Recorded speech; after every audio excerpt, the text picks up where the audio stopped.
Kamal Mezoued est kabyle.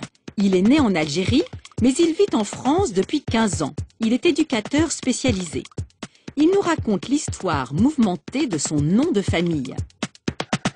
Demandez à ma mère comment je m'appelle. Elle vous dira Kamal Ateissa.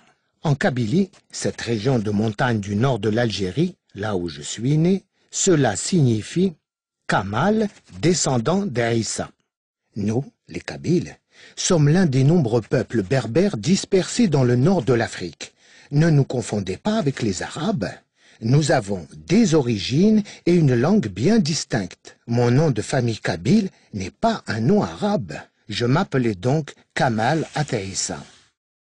Et puis, il y a eu le jour de mon entrée à l'école, le jour où tout a changé.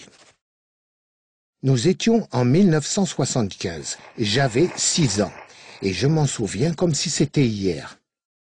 Au moment de faire l'appel, l'instituteur prononça le nom de Kamal Mezoued. Je n'ai pas réagi, ce nom m'était complètement étranger. Et pourtant, c'est bien de moi qu'il s'agissait. Ma deuxième surprise, ce jour-là, fut d'entendre que mes camarades avaient eux aussi des nouveaux noms. Tous avaient un point commun. Ils commençaient par la lettre M. Au début, j'ai pris ça pour un jeu. Après tout, mes copains aussi avaient tous changé de nom. C'était peut-être comme ça à l'école. Mais plus le temps passait, plus la question me taraudait. Pourquoi donc ce changement de patronyme? Pourquoi m'appelais-je Kamal Mezoued? Et qu'était devenu Kamal Ateissa?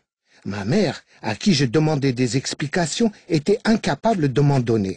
Comme tous les gens du village, elle m'appelait toujours Kamal Ateissa. Je me retrouvais en fait avec 2 noms de famille. La confusion s'installa dans mon esprit. D'autant plus que selon les professeurs, à l'école, la prononciation de mon nouveau nom changeait sans arrêt. Pour les uns, c'était Mezoud, pour d'autres, Mezoued, voire carrément Merzoud. Bref, c'était un peu compliqué. Avec le temps, j'ai fini par accepter ce nouveau nom, et même à le défendre. Je fais toujours attention à ce qu'il soit bien prononcé. Mezoued. Un jour, enfin, un vieil homme de mon village m'a donné l'explication de ce brutal changement d'identité. Au XIXe siècle, lors de la conquête de l'Algérie, la France a mis en place dans le pays un réseau de bureaux arabes. Leur but initial était de créer un contact entre les autorités françaises et les autochtones. Les Français avaient besoin d'être au plus près de la population pour comprendre sa langue, sa culture, ses règles politiques et ainsi mieux la contrôler. Peu à peu, ces bureaux se sont aussi vus confier des tâches plus administratives. Ils rendaient la justice, percevaient les impôts, s'occupaient de l'état civil. Et c'est ce dernier point qui nous intéresse. Les bureaux arabes ont en effet participé à la politique d'arabisation de la Kabylie. Comme nous l'avons déjà vu, le kabyle, langue berbère, n'a rien à voir avec l'arabe.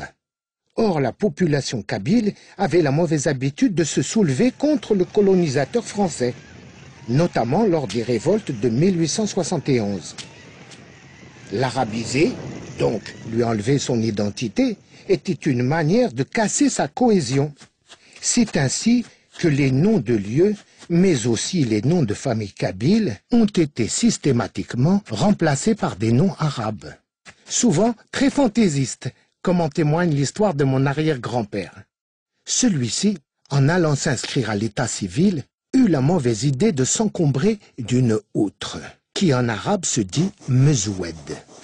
L'officier d'état civil n'eut pas à se creuser la tête longtemps pour trouver un nom arabe à mon bisaïeul. Et depuis ce jour, notre nouveau nom de famille, Mezoued, est gravé dans le marbre de l'état civil, sauf au village, où ma famille s'appelle toujours Aïteissa. Mais alors, me demandez-vous, pourquoi tous mes camarades kabyles portaient-ils eux aussi un nom arabe commençant par la lettre M? Parce qu'il avait été décidé que tous les noms arabisés d'un même village commenceraient par la même lettre. C'est aussi simple que cela.